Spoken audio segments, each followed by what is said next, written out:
Kalena dhamma sawanang etamang kalamutamang. Penuturan syair Dhammapada di video ini ditujukan untuk kita renungkan. Penuturan bahasa Palinya bukan sebagai sarana pembelajaran pengucapan bahasa Pali yang benar. Meskipun demikian, penutur tetap berusaha sesuai kemampuannya untuk mengikuti aturan pengucapan menurut tata bahasa Pali.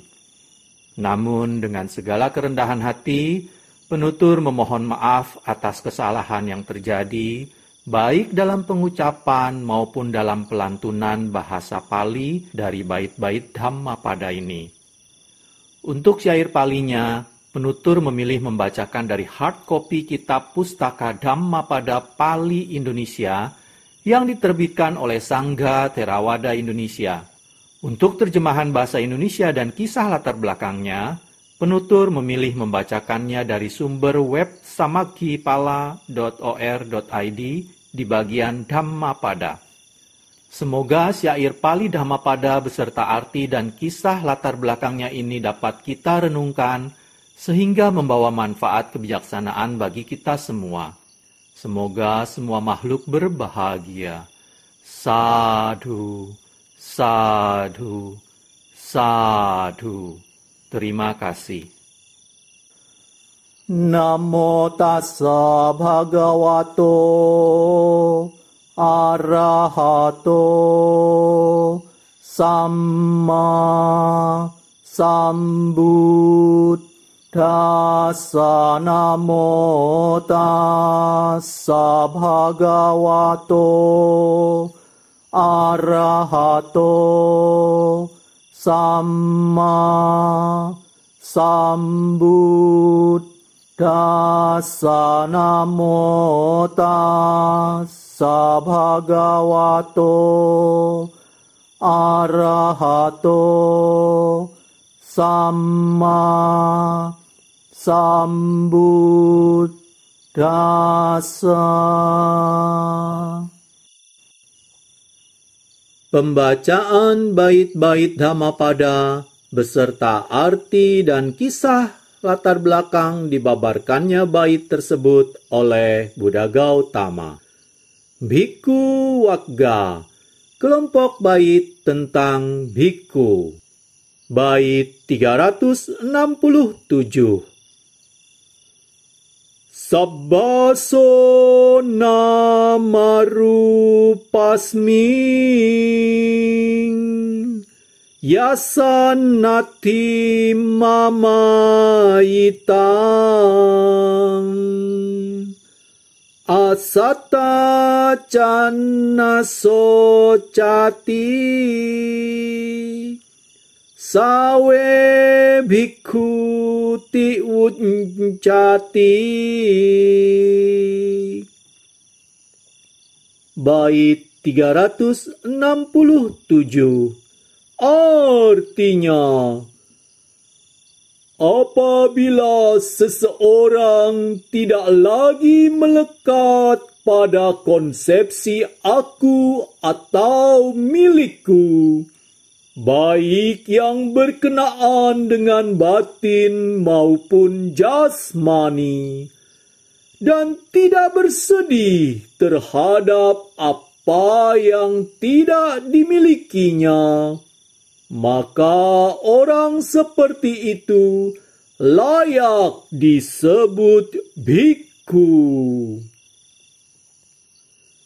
Kisah latar belakang dibabarkannya bait 367 Bhikkhu Wagga oleh Buddha Gautama. Kisah dermawan hasil pertama pekerjaannya. Ketika Sang Buddha bersemayam di Wihara Jetavana, beliau membabarkan bait 367 kitab suci Dhammapada, berkenaan dengan kisah seorang Brahmana yang mempunyai kebiasaan berdana 5 macam hasil pertama yang diperoleh dari pekerjaannya sebagai seorang petani. Hasil pertama pertanian yang diberikan sebagai dana diambil pada saat panen, saat menguliti beras, saat menyimpan beras, saat memasak beras, dan saat menaruh nasi pada tempat nasinya. Suatu hari, Sang Buddha melihat Brahmana dan istrinya itu dengan kemampuan batin luar biasa beliau, dan beliau mengetahui bahwa saatnya sudah masak bagi Brahmana dan istrinya mencapai tingkat kesucian anagami. Oleh karena itu, Sang Buddha berkunjung ke tempat tinggal mereka dan berdiam diri di dekat pintu rumah Brahmana untuk berpindah patah.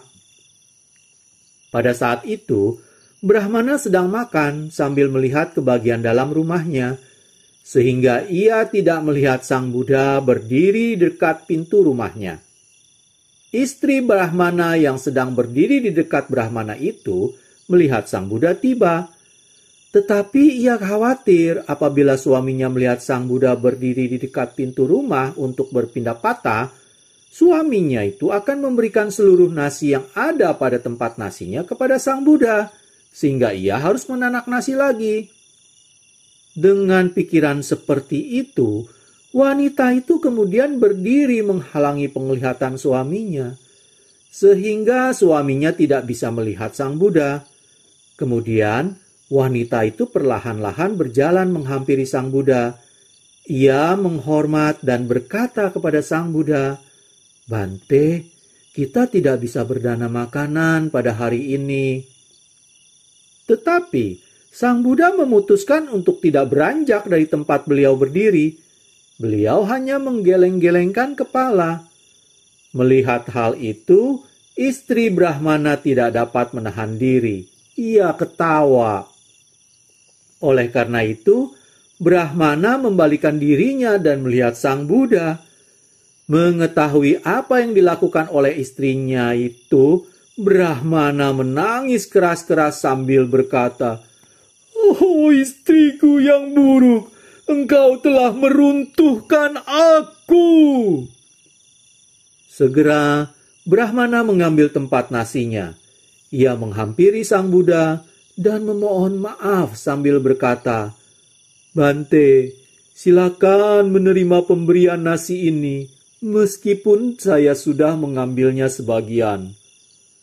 Kepada Brahmana itu, Sang Buddha membalas, "Oh Brahmana, nasi apapun sesuai buatku.